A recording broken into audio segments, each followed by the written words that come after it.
Hi mga kamorana, it's your girl Jamo.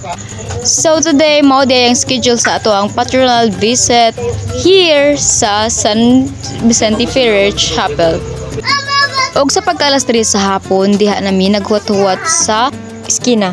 Taod-taoran jud og huwat kay wala pa manahuman ang misa sa pikas. Okay kasi aron man ang mga tao hastilan kay gigamit nila ang banuhan oy. Pastilan nga maho na miya ni hagunoy. Og diring dapita nagabot-abot na sa hadang among uban nga mga kauban nga mga dagko. Og sa wala madugay nga paghinuwat naa na jud nakita na jud namo sa among duha ka mga mata. Maong giandam na namo ang among kaugalingon ug ang among mga flags para sa pag-wave and also nang nguha sad big ka ng flowers diha sa among mga nataran.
O pagkayuman pahimutan sa tanan, sunod na dayon ang snack. Di man dyan na bawagtang kaday, gibidignit may dira.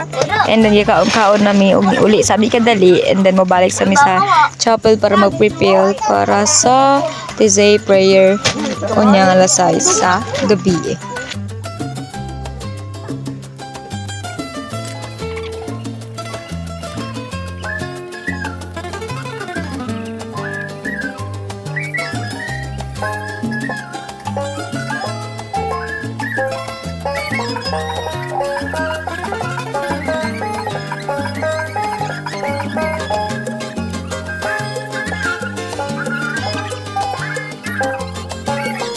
Og pagkahuman sa Tizay prayer wala gyapon mi nanguli kay ari man mi mag-overnight kay mag-prayer man mi ari og mag-pilar.